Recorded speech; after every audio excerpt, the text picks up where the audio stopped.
Dito sa Legazpi Organic Market sa Makati, hinanap ko ang kasagutan sa likod ng misteryosong litrato ni Rizal. Andito kasi si Mar, ang apo sa tubod ng isa sa mga matalik na kaibigan ni Rizal, si Dr. Trinidad Pardo de la Vera. Tulad pala siya ng kanyang pamosong lolo na may hilig sa halaman. Si Mara kasi ang nag-umpisa ng organic market dito sa Makati.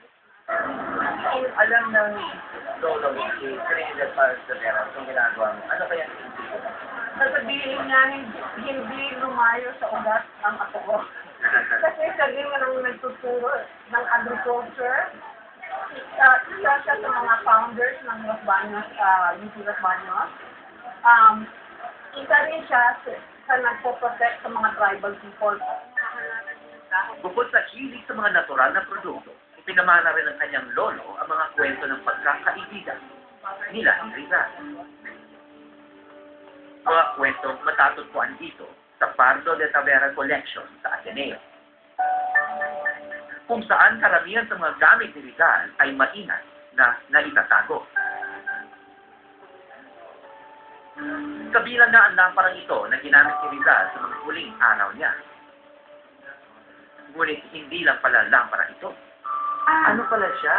Oh, Warmer. tsaka cooking stove. Cooking stove na maliit. Ayan siya kapag tinatanggal ito. Oo. Tapos in-explain na nila na inaalis ito lahat. Tapos nilalagay dito sa loob. Oh, maingay pa. O, ayan.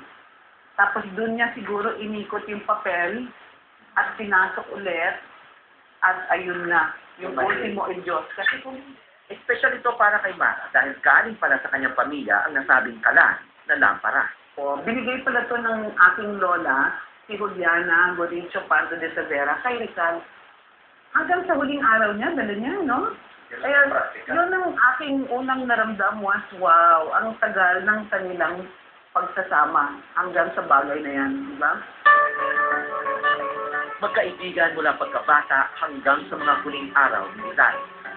Saksi rin ang mga Pardo de Tavera sa panahon kung kailan minsan umilig si Rizal sa Paris.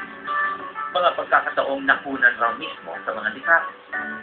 So, anong tingin mo dito sa expression ni Rizal dito? Parang hindi typical na nagpapatignify. Ni Rizal sa dalawang photograph na kasama ng pamilya ko, pareho yung expression niya, di ba? Yung, hindi ko alam sa Tagalog, ano yung smirk. Parang ngiti na hindi mo maintindihan, di ba? Pilyo. Parang pilyo, parang may pinaplanong malikot or pilyo, di ba?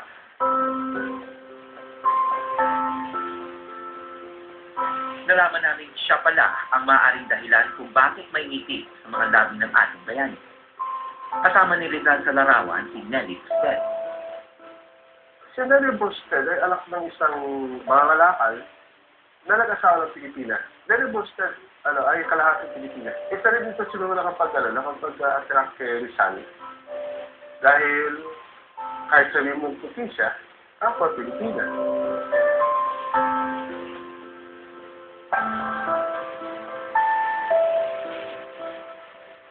Edukada, matalino at magaling sa eskrima, literatura at sining, si Nelly ay madalas bisita sa bahay ng mga Pardo de Tavera at doon sila nakikita ni Rizal.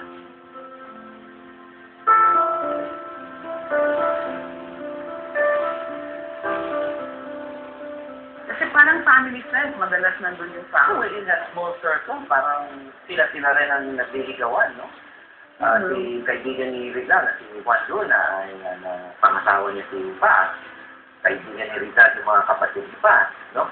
Yung Batarik naman na kaibigan ni Paz, si Nelly Busted, yung niligawan naman ni Rizal. Oo nga. At pati si Antonio Luna, na kapatid ni Juan Luna, niligawan din si Nelly. Ang alam ko is dahil si Rizal mahilig tumingin sa magaganda. At dahil palaging nasa bahay ng mga Pardo de Tavera ang pamilyang Busted, siguro doon nag-umpisa ang paghahanga niya kay Nelly. Pero hindi lang pala si Rizal ang humanga sa dalaga, kundi pati ang kaibigan niyang kapatid ni Juan Luna na si Antonio Luna, na magiging revolusyonaryong general ng Katipunan sa atin. Ngunit sa Paris noong taong 1889, si Antonio ay tila isa lang ordinaryong binata nainla.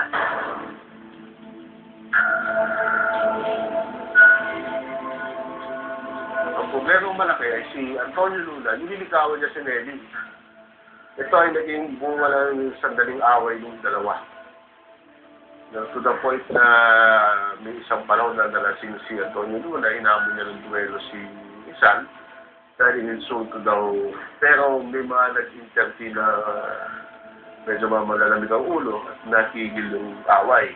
Matapos ang ilang linggo, ilang buwan, sumulat si Luna kay Rizal.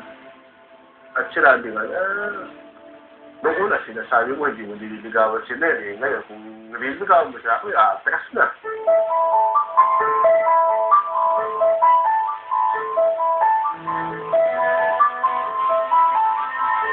Lumalim ang pag-ibig ni Nelly at ni Rizal. At may mga haka-hakang palihim raw silang ikinasal. Tapos sa isang picture na meron din ako na sila rin nag-post pero walang costume. Yung ginawa namin magnified yung picture ni Rizal, napansin namin na may sing-sing ang daliri niya na wedding band. So sinasabi nga noon na may nagsabi na baka nag-asawa si Rizal that time. So, maaaring nagpakasal sila ng sekreto? Maaari o baka mga sort of parang papel or sige, magka-boyfriend, girlfriend tayo, ito yung sing-sing, baka ganon, no?